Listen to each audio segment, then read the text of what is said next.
जय गुरु गोरखनाथ। नमस्कार दोस्तों, आज के इस वीडियो में मैं एक बहुत ही प्रामाणिक व वास्तविक हुस्न परी की साधना के विषय में बताने जा रहा हूँ। यह एक बहुत ही चमत्कारी परी है और इस साधना का यह सिद्ध मंत्र स्वयं शक्ति द्वारा प्राप्त है, जिस कारण नए साधक या साधिका यह शक्ति सिद्ध हो जाती है और परी के प्रत्यक्ष दर्शन हो जाते हैं। यह शक्ति समस्त भौतिक व सांसारिक सुख सुविधा, आरोग्यता, यौवनता, सुंदरता, धन, वैभव, ऐश्वर्य, पदोन्नति, कार्य बाधा दूर करने इत्यादि में निपुण है। अतः इस शक्ति की सिद्धि से साधक या साधिका के जीवन सुखमय हो जाता है। यह एक द्वितीय साधना है। हुस्न परी को आप मित्र रूप, प्रेमिका रूप, बहन के रूप में भी सिद्ध कर सकते हैं। विधि के पश्चात संकल्पित रिश्ते को ही निभाना होता है। इस साधना को आप किसी भी पूर्णिमा की रात्रि से शुरू कर सकते हैं। पूर्णिमा अगर बुधवार को पड़े तो और भी उत्तम है। इस साधना को पूर्णिमा की रात्रि 9 बजे से लेकर 3 बजे के मध्य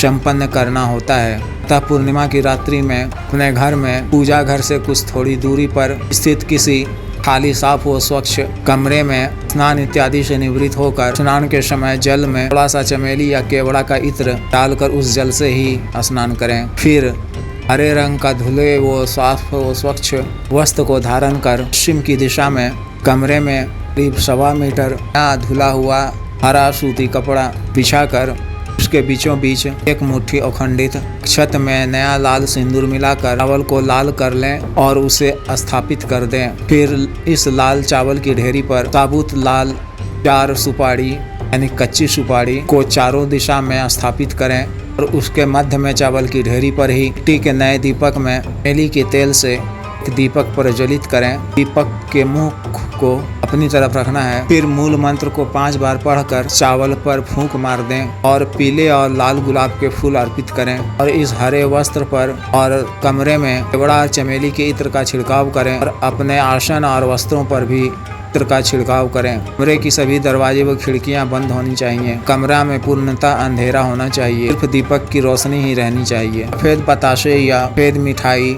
3 या 5 पीस भोग के रूप में अर्पित करें। साधना पश्चात दूसरे दिन प्रातः काल भोग को स्वयं ही ग्रहण करें। फिर इसके सामने ही हरे रंग का आसन बिछाकर स्वयं बैठ जाएं। अपने सिर को भी सफेद या हरे रंग के रुमाल से ढक लें। फिर सफेद हकीक की संस्कारित माला से महादेव शिव जी के मंत्र की 1 माला का जप, गुरु मंत्र की 1 माला का जप करें। रक्षा मंत्र के द्वारा अपना शरीर बंधन कर लें, लेकिन महावीर हनुमान जी के मंत्र का प्रयोग नहीं करना है। अपने सामने रखे तांबे के पात्र से थोड़ा सा स्वच्छ जल लेकर अपने हथेली में संकल्प लेकर जल को जमीन पे छोड़ दें।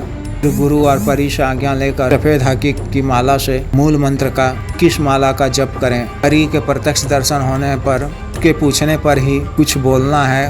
उससे पहले उससे 3 वचन लें, फिर उसे भोग ग्रहण करने को कहें। फिर जब भी कभी कार्यवश को बुलाना हो तो मूल मंत्र का रात्रि में पश्चिम दिशा मुख कर ही 5 या 7 बार जप करें। प्रथम दिन परी के प्रत्यक्ष न होने पर 3 दिन तक साधना लगातार करें तो परी अवश्य ही प्रत्यक्ष दर्शन देगी। साधना पश्चात माला को छोड़कर भी साधना सामग्री को किसी बहते हुए नदी में प्रातःकाल में विसर्जित कर दें। अतः जिस भी साधक या साधिका को यह साधना करनी हो, दिए गए व्हाट्सएप नंबर पर संपर्क कर सिद्ध मंत्र और साधना सामग्री प्राप्त कर सकते हैं। आदेश।